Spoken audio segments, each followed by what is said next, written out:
Hello everyone, welcome to my channel. कैसे हैं आप सब? आई होप आप सब हमेशा की तरह बहुत अच्छे होंगे। एक बार फिर से मैं आप सबके लिए घर और किचन से जुड़े हुए कुछ यूज़फुल टिप्स लेकर आई हूं। आई होप आपको आज के सारे टिप्स पसंद आए। तो चलिए टिप्स देख लेते हैं।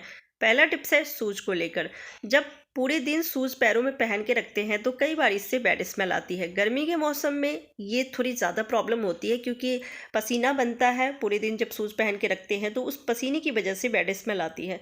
तो गर्मी के दिनों में धूप भी तेज़ निकलती है। थोड़ी देर के लिए भी अगर शूज़ को हम धूप में रख देते हैं तो जो जर्म्स होते हैं वो भी मर जाते हैं और बैड स्मेल भी गायब हो जाती है। लेकिन सर्दी के दिनों में क्या करें, क्योंकि तेज़ धूप भी नहीं निकलती और कई बार तो कई दिनों तक धूप नहीं निकलती है। तो आपको लेना है आधी चम्मच बेकिंग सोडा, यानी मीठा सोडा, जिसे हम खाने में भी यूज़ करते हैं। इस तरह से शूज़ के अंदर छिड़क देना है बेकिंग सोडा को।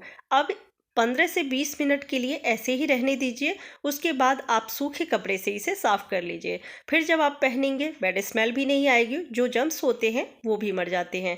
चलिए नेक्स्ट टिप्स देख लेते हैं, जो कि काफ़ी यूज़फुल है और हर मौसम में आपको ये टिप्स काम आएगी। तो आपको लेना है वैसलीन, जो कि अभी सर्दी के मौसम में हर घर में मिल जाती है। नहीं है तो 5-10 रुपये की डिब्बी भी आप मंगा सकते हैं। थोड़ा सा वैसलीन लेना है, 2 पिंच जितना आप ले लीजिएगा। बहुत ज़्यादा इस क्रीम को बना के नहीं रखना है। और जितना आप वैसलीन लिए हैं उतना ही वाइट कोलगेट पेस्ट लेके और इन दोनों को आपस में अच्छे से मिक्स कर लीजिए। बहुत ही बढ़िया ये क्रीम बन के तैयार हो जाती है। आजकल हर मौसम में मच्छर बहुत ज़्यादा काटते हैं। घर के अंदर तो कम मच्छर लगते हैं क्योंकि साफ़ सफाई होती रहती है। पूरे दिन ऑल आउट भी चलते रहता है, देसी जुगाड़ भी ट्राई करते रहते हैं, जिस वजह से घर के अंदर मच्छर नहीं होते हैं। लेकिन जब बच्चे बाहर खेलने के लिए निकलते हैं या फिर हम बड़े भी काम से बाहर निकलते हैं तो कई बार मोटे मोटे मच्छर हमें काट लेते हैं, जिससे कि बहुत ज़्यादा इचिंग होती है, रेडनेस हो जाती है, वहाँ पे जलन भी होती है। बच्चों के साथ ये प्रॉब्लम ज़्यादा होती है क्योंकि बच्चे जब गार्डन में पार्क में जाते हैं खेलने के लिए, उन्हें मच्छर काटते हैं। बच्चों की स्किन काफ़ी सॉफ्ट होते हैं, कोमल होते हैं, तो उन्हें बहुत ज़्यादा इचिंग होती है और जलन भी होने लगती है। तो इस तरह की क्रीम अगर बना के आप लगा देते हैं वहाँ पे, तो रेडनेस भी कम हो जाती है और इचिंग तो तुरंत ही बंद हो जाती है। इचिंग भी तुरंत बंद हो जाएगी, जलन भी कम हो जाएगी। तो ये बहुत ही बढ़िया काम करती है। आजकल खाने पीने की सारी चीज़ों में मिलावट होती है, हर चीज़ में मिलावट हो रही है। अब घी की मिलावट को हम कैसे पहचानें? घी जो हम मार्केट से परचेज करके लेकर आ रहे हैं या फिर आसपास से हम देसी घी समझ के ख़रीद लेते हैं, तो इस घी को हम कैसे पहचानें कि ये प्योर देसी घी है या फिर मिलावट वाली घी है? तो बहुत ही आसान सा तरीका बताती हूँ। जब भी आप घी खरीद रहे हैं या फिर पैकेट वाली ही घी लेकर आए हैं तो यूज़ करने से पहले एक बार इसे चेक ज़रूर कर लीजिएगा। आपको लेना है थोड़ा सा पानी, किसी भी बर्तन में थोड़ा सा पानी आप ले लीजिए और इस तरह से 1 से 1.5 चम्मच घी रख दीजिए। ये घर की बनाई हुई घी है, आप देख सकते हैं। मैं 1 चम्मच घी रखी हूँ और घी जैसे ही रखी हूँ पानी के ऊपर घी तैरने लगी है, यानी कि ये प्योर घी है। अगर मिलावट वाली घी होगी तो जैसे ही आप पानी में रखेंगे वो नीचे तले में जाके बैठ जाएगी। तो इस तरह से आप घी की क्वालिटी को चेक कर सकते हैं कि ये मिलावट वाली घी है या फिर प्योर घी है, क्योंकि हम सेहत के साथ खिलवाड़ नहीं कर सकते हैं। तो जब भी आप घी खरीद कर लेकर आते हैं इस तरह से चेक कर लीजिए, फिर ही आप इसे यूज़ कीजिएगा। नेक्स्ट टिप्स देख लेते हैं। हम लेडीज़ बहुत सारी लिपस्टिक या फिर नेल पेंट रखते हैं। नेल पेंट बहुत जल्दी सूख जाती है या फिर जम जाती है और बहुत महंगे आते हैं। तो आप अगर बहुत सारे नेल पेंट रखते हैं या लिपस्टिक रखते हैं तो इसे आप फ्रिज में रखिएगा, जिससे कि ये सूखेंगे नहीं। तो आप किसी भी बर्तन में इस तरह से रख लीजिए और उसके बाद इस ट्रे में रख दीजिए। जब आपको यूज़ करना हो आप निकाल लीजिए, वापस से इसमें रख दीजिए, तो ये ख़राब नहीं होंगे, सूखेंगे नहीं। चलिए नेक्स्ट टिप्स देख लेते हैं, जो कि काफ़ी हेल्पफुल है। हमें लेना है नारियल का तेल। तो अभी सर्दी का मौसम है, नारियल का तेल जम जाती है। तो मैं इसे थोड़ी देर के लिए धूप में रख दी थी, पर फिर भी ये नहीं पिघली है ज़्यादा, तो ये नहीं निकल रही है। तो मैं इसमें से आधी चम्मच जितना तेल निकाल लूँगी। कई बार होता है कि रेडनेस हो जाती है स्किन पे या फिर रेड रेड दाने निकल जाते हैं और जिस वजह से इचिंग बहुत ज़्यादा होती है। ये बड़ों को भी ये प्रॉब्लम हो सकती है या फिर बच्चों को भी होती है। और इचिंग अगर बहुत ज़्यादा हो रही है तो फिर वहाँ पे इचिंग होते होते वहाँ पे निशान भी बन जाते हैं और जलन बहुत ज़्यादा होती है। तो कभी भी अगर ऐसा हो तो आपको लेना है आधी चम्मच या फिर 1 चम्मच जितना आप नारियल तेल ले लीजिए और उसमें 1 कपूर की टिकिया को मिक्स करना है।